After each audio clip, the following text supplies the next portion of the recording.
본문 말씀은 이 은혜가 나타나고 있습니다. 물론 은혜라는 단어는 하나도 나오지 않습니다. 그러나 전체 흐름이 은혜를 설명하고 있습니다.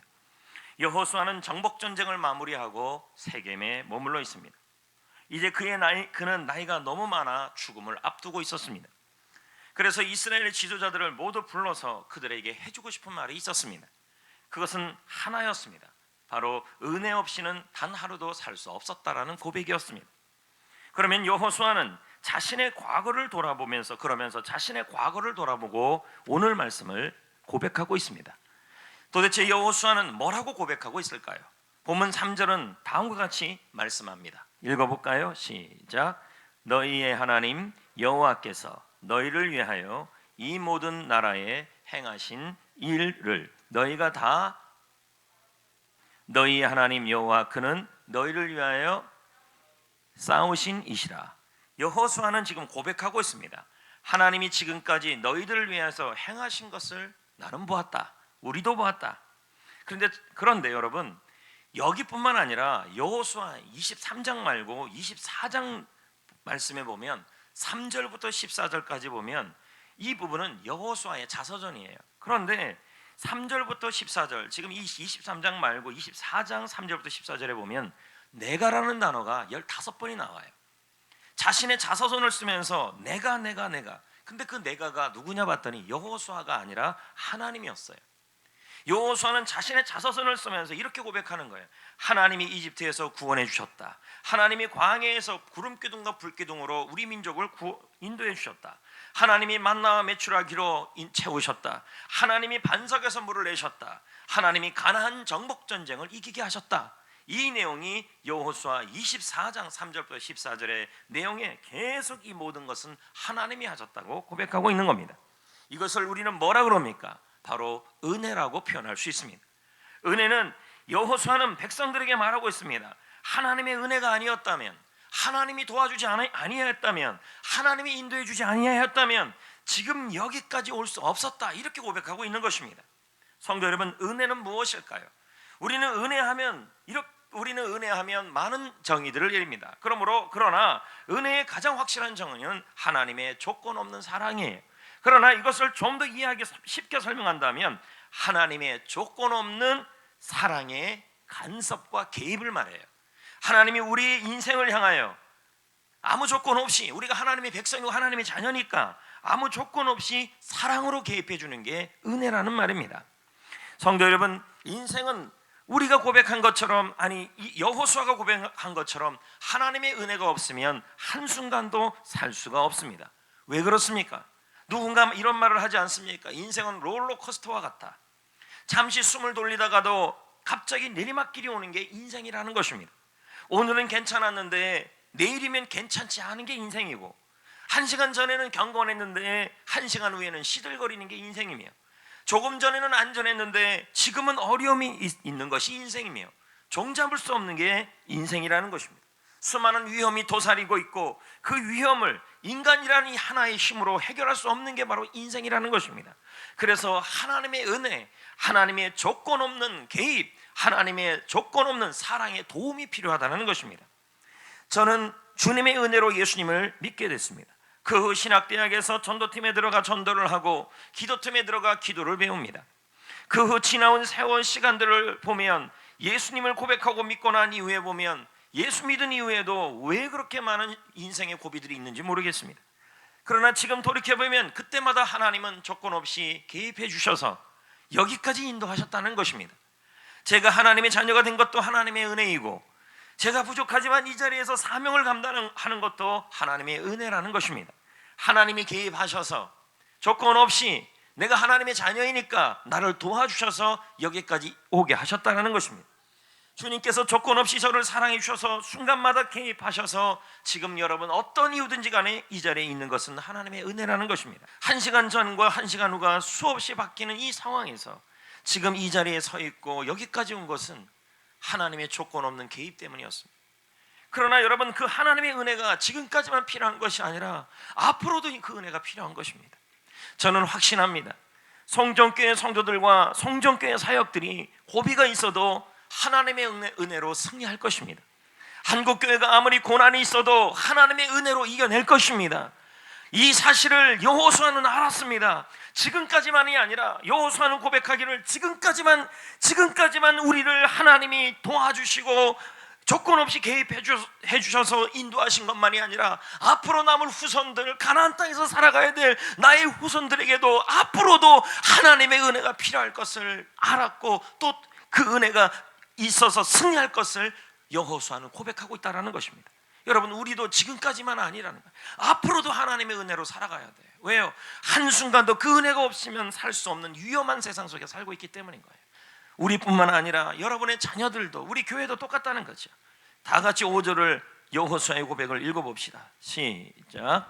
너희 하나님 여호와 그가 너희 앞에서 그들을 쫓아내서 너희 목전에서 그들을 떠나게 하시리니 너희의 하나님 여호와께서 너희에게 말씀하신 대로 너희가 그 땅을 차지할 것이라. 미래형입니다. 미래형. 여호수아는 너희를 강조하고 있어요. 이 너희는 누굴까요? 내가 죽고 남아야 될 그 이스라엘 백성들의 후손들을 의미하는 거죠. 그들은 지금 가나안 땅에 들어와 있습니다. 그러나 아직 적들이 남아 있어요. 가나안 땅에서 농사도 지어야 해요. 적들도 물리쳐야 하고 그들의 힘으로 할 수 없어요. 강력한 정글이니까.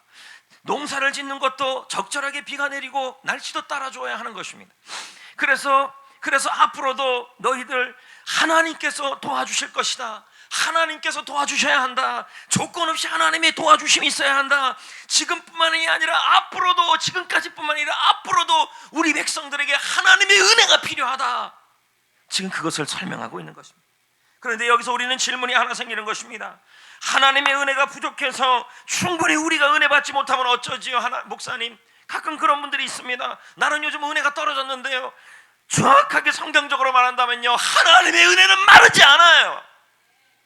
하나님의 은혜는 한 번도 마른 적이 없어요. 은혜가 떨어진 건 하나님의 문제가 아니에요. 예레미야가 3장 22절은 말합니다. 여호와의 인자와 긍휼이 무궁하심으로 우리가 진멸되지 아니한다. 하나님의 은혜는 끝이 없다. 하나님의 은혜는 마르지 않는다는 거예요. 하나님이 여러분에게 변함없이 도와주고 조건 없이 개입하는 그 하나님의 은혜는 지금도 앞으로도 마르지 않을 거라는 거예요. 존 비비어 목사님이 은혜라는 책에서 말하지 않습니까? 하나님의 은혜는 고갈되지 않는다. 영원히 계속된다. 진지영 목사도 마르지 않는 은혜라는 책에서 말하지 않습니까? 하나님의 은혜는 무제한이다. 마르지 않은 샘처럼 솟아난다라는 것입니다. 그러므로 여러분, 하나님의 은혜가 부족해서 우리가 앞으로 위험할 거라는 말을 할 수 없다라는 것입니다. 여러분이 하나님의 자녀이고 하나님의 백성이라면 하나님은 아무 조건 없이 하나님의 은혜를 부어주셔서 여러분의 앞길도 인도하여 주시고 돌봐주실 것이라는 것입니다. 하나님의 은혜가 고갈되어서 하나님이 우리를 돕지 못하는 일은 없습니다. 왜요? 그 은혜는 무궁하기 때문입니다. 그 은혜는 고갈되지 않기 때문입니다. 그런데 여러분, 하나님의 은혜는 무엇으로 우리에게 나타날까요? 5가지로 나타나요. 첫 번째는 그 은혜가 임할 때, 하나님의 은혜가 왜 필요하냐면요, 하나님의 은혜를 주시옵소서. 하나님의 은혜가 임해야 합니다. 하나님의 은혜가 없으면 한순간도 살 수 없습니다. 왜 그렇게 해야 합니까? 5가지 이유 때문이에요. 욥기 10장 12절, 은혜를 이렇게 표현해요. 은혜를 내게 주시고 나를 보살피고 내 영을 지켰다. 여러분, 하나님의 은혜가 임하면 그 은혜가 나를 보살피고 나를 지킨다라는 말입니다. 하나님의 은혜가 임해야 될 이유가 여기 있는 것입니다. 또 하나님의 은혜를 히브리서 4장 16절에 뭐라 그럽니까? 돕는 은혜라고 설명합니다. 돕는다라는 말은 잘 되도록 힘을 보탠다. 매 순간마다 고비가 올 때마다, 어려울 때마다 주여 나에게 하나님의 은혜가 임해야 합니다라고 고백해야 될 것은, 그 은혜가 임해야만 하나님이 나의 사업장을, 나의 인생을, 나의 자녀를 하나님의 은혜가 돕기 때문인 것입니다. 세 번째, 하나님의 은혜가 왜 임해야 합니까? 디모데후서 2장 1절에 보면요, 은혜 가운데 강해진다고 설명합니다. 다 같이 한번 볼까요? 읽어봅니다. 시작. 내 아들아, 그러므로 너는 그리스도 예수 안에 있는 은혜 가운데 강하고. 무슨 말입니까? 아무리 여러분이 약하고 부족해도요, 하나님의 은혜가 임하면, 나의 자녀들에게 임하고 교회에 임하면 그 은혜가 우리를 강하게 하고, 시험 당할 때 이기게 하고, 병마를 만나도 이기게 하고, 고난을 이기게 만들어버리는 게 하나님의 은혜라는 것입니다. 그래서 바울이 뭐라고 얘기합니까? 육체의 질병으로 고통받을 때 그는 이렇게 고백합니다. 고린도서 12장 9절에 나에게 이르시기를 내 은혜가 내게 족하다. 이는 내 능력이 약한 데서 온전하여 짐이라. 하나님의 은혜가 임할 때 육체의 질병도 이길 수 있다라는 말입니다.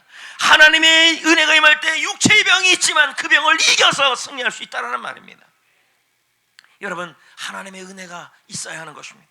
그 은혜가 우리에게 합니다. 요즘 누군가에게 이렇게 말합니다. 집사님 요즘 은혜 떨어진 것 같습니다. 큰일 날 말입니다. 왜요? 지금 그분 은혜 떨어졌다는 말은 뭐예요? 하나님의 은혜가 멀어졌다는 말은 하나님의 은혜가 임해야 지키시고 돌보시고, 하나님의 은혜가 임해야 하나님이 도우시고, 하나님의 은혜가 임해야 고난을 이기고 병마를 이기고 시험을 이길 수 있는데, 은혜가 떨어졌다는 말은 아주 위험한 말이라는 말입니다. 그리고 은혜가 떨어졌다는 말을 하거나 들을 때 우리는 심각해져야 된다는 것입니다. 데살로니가후서 2장 16절에 말합니다. 은혜가 임할 때 어떤 현상이 일어납니까? 영원한 위로와 좋은 소망을 뭐로 주십니까? 은혜로 주신다. 그럼 뭐예요? 하나님의 아버지가 여러분에게 은혜를 부어주시면 우리 안에 뭐가 생겨요? 진짜 위로, 진짜 소망이 생긴다는 말입니다. 하나님의 위로가, 은혜가 임하는 사람은요, 하나님 주시는 소망과 위로가 임한다는 말이에요. 그리고 여러분, 하나님의 은혜는 또 어떻게 나타날까요? 마지막으로 고린도후서 9장 8절에 여러분 모든 일에 넉넉하게 하십니다. 읽어볼까요? 읽어봅니다. 하나님이 능히 모든 은혜를 너희에게 넘치게 하사, 하나님의 은혜를 받아야 합니다. 그럴 때 뭐예요? 너희로 모든 일에 항상 모든 것이 넉넉해요.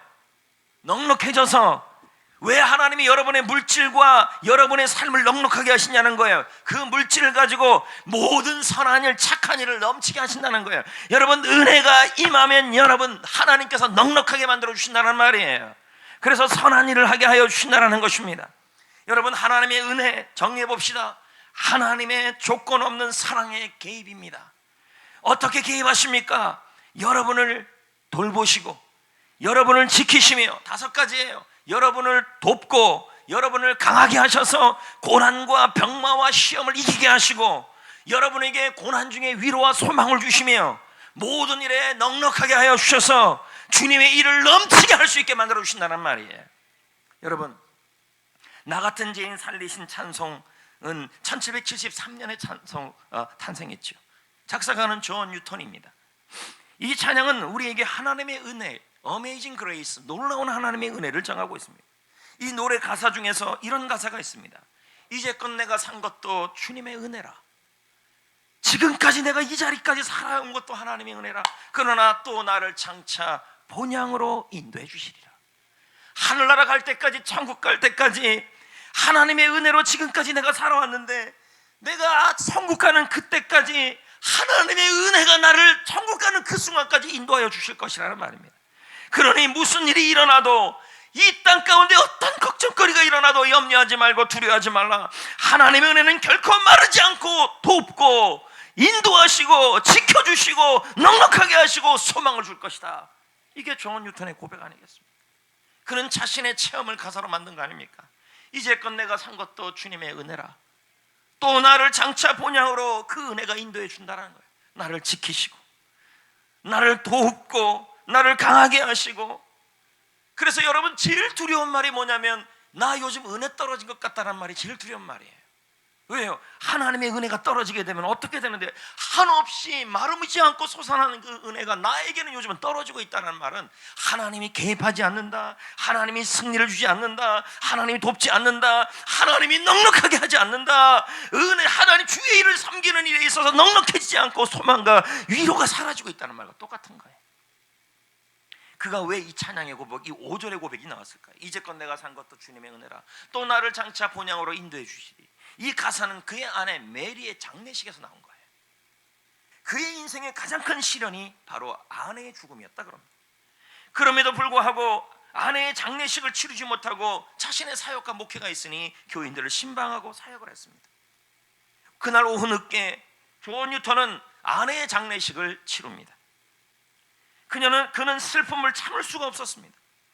너무너무 슬프고 도무지 견딜 수가 없고 목회도 할 수 없겠다는 마음이 들었던 것입니다. 내가 한순간도 버틸 수 없고 설 수 없는 그 순간에 하나님의 은혜가 그에게 임했어요. 하나님의 은혜가 그에게 임하자 그를 하나님이 위로하시고 그를 어루만지고 그가 그의 상황을 이길 수 있고 그 죽음을 이길 수 있는 용기가 생기고, 그리고 그 상황에서 하나님이 그의 영혼을 돌보는 경험을 했습니다.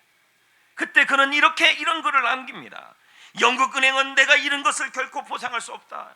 영국은행에서 어떻게 내가 잃은 아내를, 내가 사랑하는 사람을 보상해 줄 수 있겠냐는 거죠. 하지만 모든 것이 풍성하신 주 하나님이 말씀하시면 그대로 이루어진다. 주님을 믿는 사람들아, 주님을 사랑하는 사람들아, 용기를 내라, 힘을 내라. 그분은 우리를 강하게 하신다. 시련이 많으면 많을수록 하나님의 은혜는 더욱 강력해질 것이다. 사랑하는 성도 여러분, 하나님의 은혜가 우리를 지킵니다. 하나님의 은혜가 우리를 도울 겁니다. 하나님의 은혜가 여러분을 강하게 할 것입니다. 고난을 이기고 병마를 이기게 할 것입니다. 밥은 없어도 살 수 있지만 하나님의 은혜가 없으면 살 수 없습니다. 한순간도요. 밥은 며칠이 없어도 살 수 있어요. 공기가 없으면 한순간도 살 수 없는 것처럼 하나님의 은혜가 없으면 우리는 견딜 수가 없는 게 인생이에요. 은혜가 임해야 위로가 임하고, 은혜가 임해야 소망이 임하고, 은혜가 임해야 모든 일을 넉넉하게 할 수 있도록 하나님이 사업장과 일터와 직장에 하나님이 넉넉하게 채워주셔서 그 채워주신 이유가 선한 일을 넘치게 하라고 채워주신다는 거예요.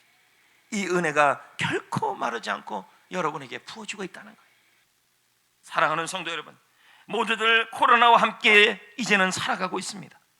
그러나 저는 이렇게 말하고 싶습니다. 위드 코리아, 아니 위드 코로나 있지만 우리는 위드 그레이스가 있다. 하나님의 은혜가 있다는 거예요. 지금 여기에도 은혜가 있다. 이 코로나가 왜 일어났냐가 중요한 것이, 이걸 통해 교회에게 하나님 어떤 뜻을 주는 것일까, 어떤 걸 깨달으라고 하는 것일까, 그것도 있다는 걸 좀 아셔야 하는 거죠. 저는 은혜에 대한 설교를 준비하면서 존 비비오 목사님의 은혜라는 책을 읽게 되었습니다. 존 비비오 목사님이 은혜를 비유하기를 총에 비유를 했습니다. 그러면서 하나 이야기를 설명을 했습니다. 한 사람이 어느 섬에 난파를 했다. 이 존 비비오 목사님이 책에 나오는 얘기죠. 당시에는 총이 없던 시대였다는 겁니다. 총을 본 적도 없고 만들어진 적도 없는 시대였어요. 이 사람은 섬에서 섬에서 어느 섬에 이 사람은 난파했습니다. 섬에 갔더니 얼마나 위험합니까? 그러니까 사슴도 있지, 멧돼지도 있지, 곰도 있지, 무서운 사자도 있지. 그는 그곳에서 살 수가 없었습니다. 먹을 것을 구할 수도 없었고, 짐승들 때문에 무서워서 잠을 잘 수가 없었습니다. 그렇다고 덮을 이불이 있나? 이불도 없어요. 잘 것도 없어요. 그는 짐승들에게 잡혀 죽거나 탈진하여 죽을 상황입니다. 그때 여러분 놀라운 일이, 이건 존 비비오 목사님이 책에서 나오는 비유니까요. 놀라운 일이 일어났어요. 21세기에서 타임머신이 온 거예요. 근데 그 타임머신에서 한 사람이 딱 나왔는데, 그 사람이 그 타임머신에서 나온 그 사람이 그 섬에 있는 사람을 구해내요. 그리고 나서는 이렇게 말해요. 61일 후에 섬 근처로 배가 지나갈 것이다. 그때 집에 돌아갈 그때가 유일한 기회이다. 하지만 그 61일 동안 당신은 섬 생활을 해야 한다. 근데 이 섬 생활은 얼마나 위험하냐? 이 섬 생활은 얼마나 위험하고, 먹고 구하고 먹고 살 것도 해결해야 되고 잘 것도 해결해야 되는데 너는 그걸 해결할 힘이 없지 않냐? 그래서 내가 너한테 도구 하나를 주겠다. 그게 바로 총이다. 이 사람은 총에 대해서 들어본 적이 없어요. 그런데 그러면서 이 섬 사람에게 21세기에서 왔던 그 타임머신에서 나온 사람이 이렇게 말해요. 이 총이 너를 도와줄 것이다. 이 총이 너를 위험해서 지켜줄 것이다. 이 총으로 너는 먹을 것을 구할 것이다. 이 총으로 너는 살아갈 수 있다. 61일 동안 너는 충분히 살아갈 수 있도록, 네가 충분히 살아갈 수 있도록 총알도 넉넉하게 줄 것이다. 이 총으로 사슴을 잡아라. 이 총으로 사슴을 잡아 고기를 먹어라. 이 총으로 사슴에 잡아서 사슴의 가죽으로 동굴을 막고 추위를 막고 입을 옷을 만들어라. 이 총이 너를 곰의 공격에서 보호해 줄 것이다. 섬 사람은 너무 그 총을 갖고 싶었습니다. 그래서 말합니다. 제가 이 총을 얻기 위해서 할 일이 뭐가 있나요? 제가 도울 일이 뭐가 있나요? 무엇을 드려야 하나요? 이 타임머신에서 나온 사람이 말합니다. 아무것도 필요 없다. 아무 조건도 없이 내가 너한테 주겠다. 이 총은 61일 동안에 너의 섬 생활을 지켜줄 것이다.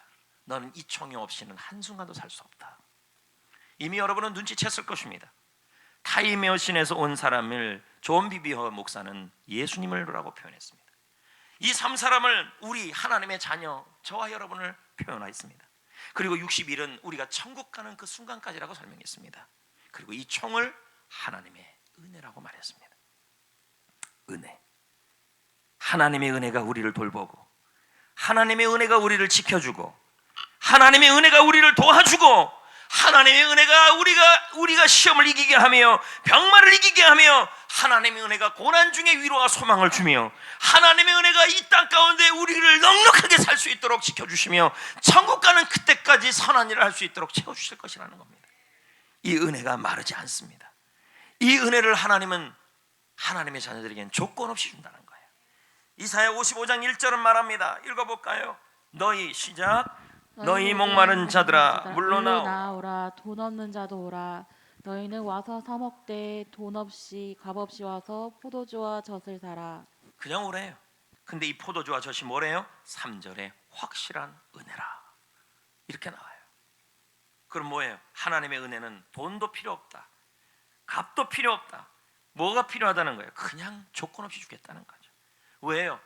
우리가 하나님의 자녀라는 게 하나 이유 때문에 그렇다는 거죠. 여러분, 그 하나님의 은혜가 지금 여러분의 삶에 필요할 때마다 도와줄 것이며, 그 은혜가 여러분을 지켜줄 것이며, 그 은혜가 어려움 가운데 위로와 소망을 줄 것이며, 그 은혜가 여러분을 넉넉하게 할 것이며, 그 은혜가 여러분을 병마를 이기고 시험을 이기고 고난을 이기도록 강하게 만들어 주실 것입니다. 여러분, 이 땅에 살아가는 순간순간마다 이 은혜가 없으면 살 수가 없습니다. 세상에서 제일 정말 조심해야 될 말이 요즘 나 은혜가 없는 것 같다, 은혜 떨어진 것 같다. 이 말은 뭐예요? 결국 뭡니까? 내가 지금 하나님이 주신 총이 없는 것과 똑같은 것입니다. 여러분, 은혜가 있어야 합니다. 천국 갈 때까지 은혜가 있어야 합니다. 지금까지 산 것도 하나님의 은혜이고, 내가 장차 저 본향에 갈 때까지 나를 돌보실 것도 하나님의 은혜라는 것입니다. 하나님이 도와주셔야 되고, 하나님이 지켜주셔야 되고, 하나님이 위로하셔야 되고, 하나님이 채워주셔야 하는 것입니다.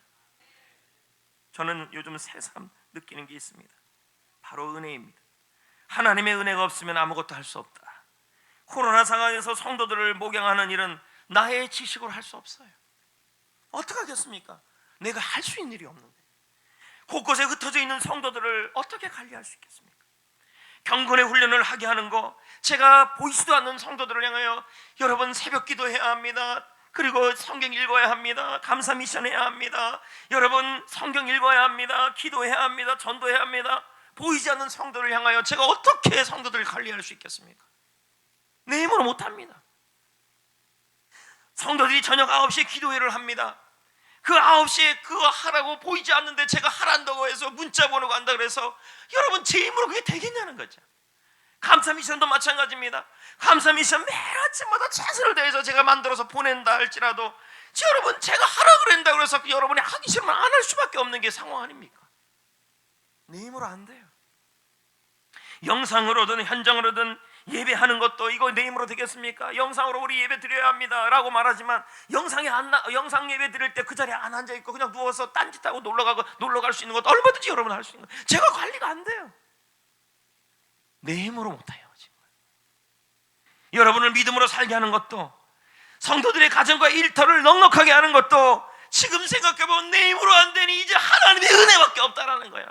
한순간도 하나님의 은혜가 없다면 목회할 수 없고, 한순간도 하나님의 은혜가 없다면 할 수 없는 게 하나님 지금 상황이라는 거죠.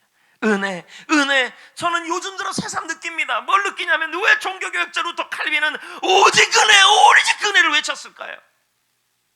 은혜가 없으면 그 힘든 가톨릭과의 전쟁에서 승리할 수 없었다는 걸 알았기 때문입니다.